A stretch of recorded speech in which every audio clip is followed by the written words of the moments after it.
दोस्तों, बीजेपी के दिग्गज नेता लालकृष्ण आडवाणी को सबसे बड़ी नागरिक सम्मान भारत रत्न से सम्मानित किए जाने के ऐलान के बाद से उनके समर्थकों और चाहने वालों में खुशी की लहर है। वह न सिर्फ बीजेपी के दिग्गज नेता बल्कि पार्टी के मजबूत स्तंभ भी हैं। लालकृष्ण आडवाणी वह व्यक्ति हैं जिन्होंने भारतीय जनता पार्टी की नींव रखने में अहम भूमिका निभाई। वह बीजेपी के संस्थापक सदस्य हैं।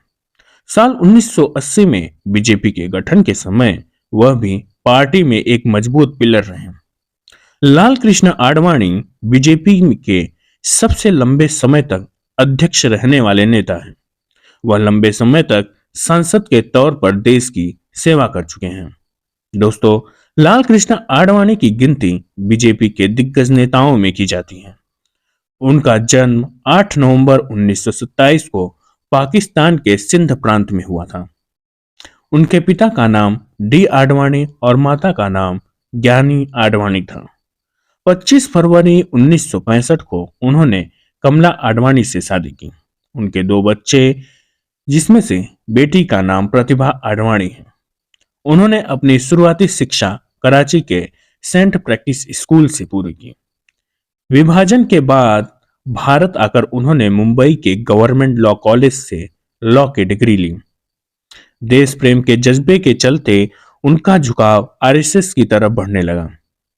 साल 1947 में जब देश आजाद हुआ तो लाल कृष्ण आडवाणी पाकिस्तान में होने की वजह से आजादी का जश्न नहीं मना सके और मजबूर होकर अपना घर छोड़ना पड़ा।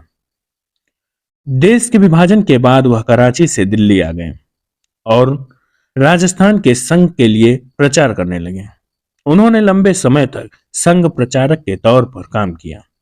1947 से 1951 तक उन्होंने कराची शाखा के आरएसएस सचिव के रूप में भरतपुर, अलवर, बूंदी, कोटा और झालावाड़ में संघ के कार्यक्रमों का आयोजन किया। बात अगर लाल कृष्ण आडवाणी के राजनीतिक सफर की करें तो 1951 में डॉक्टर श्यामा प्रसाद मुखर्जी ने जब जनसंघ की स्थापना की, तब से साल 1957 तक आडवाणी पार्टी के सचिव रहे। फिर 1973 से 1977 तक उन्होंने जनसंघ के अध्यक्ष के पद पर सेवाएं दी। साल 1980 में जब भारतीय जनता पार्टी की स्थापना हुई, तब वह इसके संस्थापक सदस्य थे। आडवाणी ने 1980 से 1986 तक बीजेपी के महासचिव रहे। 1986 से 1991 तक बीजेपी के अध्यक्ष रहे। आडवाणी 3 बार बीजेपी के अध्यक्ष रहे हैं। वह 5 बार लोकसभा सांसद और 4 बार राज्यसभा सांसद रहे हैं। साल 1977 से 1979 तक वह पहली बार केंद्र में मंत्री बने। उन्होंने इस दौरान सूचना प्रसारण मंत्रालय का कार्यभार संभाला। लाल कृष्ण आडवाणी ही वह नेता हैं जिन्होंने राजनीति में यात्राओं का कल्चर शुरू किया था।